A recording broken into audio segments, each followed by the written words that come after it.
సరిగ్గా 2 గంటలు మాట్లాడిండ్రు. 2 గంటలల్లా ప్రతి విషయం రాజకీయ కోణంలో విషం జిమ్ముడు తప్ప రాష్ట్ర ప్రయోజనాల కోసం వారు ఏమైనా సూచన చేసిండ్రా? ఇట్లా ఉంటే ప్రజలు అక్కడ కూడా ఉండనియరు అధ్యక్ష. కాబట్టి ఇప్పటికైనా మన సూచనలు చేస్తే తప్పకుండా, ఎందుకనంటే వాళ్ళు 10 years ప్రభుత్వంలో ఉన్నారు. తెలంగాణ స్థితిగతులు ఆర్థిక వనరులు వాళ్ళకి తెలుసు కాబట్టి డెఫినెట్గా వాళ్ళ ఎక్స్పీరియన్స్ నుంచి రాష్ట్రానికి ఏదైనా ప్రయోజనం ఉంటే డెఫినెట్గా తీసుకుంటాము.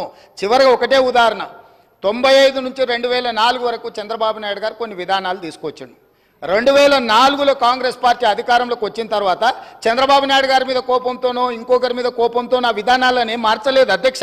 వాటిని ఇంకా పెంపొందించి విస్తరించి ప్రణాళికబద్ధంగా దాని మీద మెరుగైన విధానాలు తీసుకొచ్చి అభివృద్ధి చేసింది కాబట్టి హైదరాబాద్కు మెట్రో వచ్చింది, హైదరాబాద్కి ఔటర్ రింగ్ రోడ్ వచ్చింది, హైదరాబాద్కి అంతర్జాతీయ ఎయిర్పోర్ట్ వచ్చింది, హైదరాబాద్కి ఐటీ కంపెనీలు వచ్చినాయి, హైదరాబాద్కు ఫార్మా కంపెనీలు వచ్చినాయి, హైదరాబాద్కి గోదావరి జలాలు వచ్చినాయి, హైదరాబాద్కి కృష్ణా జలాలు వచ్చినాయి అధ్యక్ష. వాళ్ళు నిజంగానే ఉపయోగపడే పాలసీ ఏదైనా తెస్తే కొనసాగించడానికి అభ్యంతరం లేదు. మేము తెచ్చిన పాలసీల మీద వారేమైనా సూచన చేస్తే సహేతుకమైన సూచనలు సలహాలు తీసుకోవడానికి కూడా మా ప్రభుత్వానికి ఎలాంటి అభ్యంతరం లేదని తమ ద్వారా ప్రతిపక్ష నాయకులకు నేను చెప్పదలుచుకున్నా అధ్యక్ష.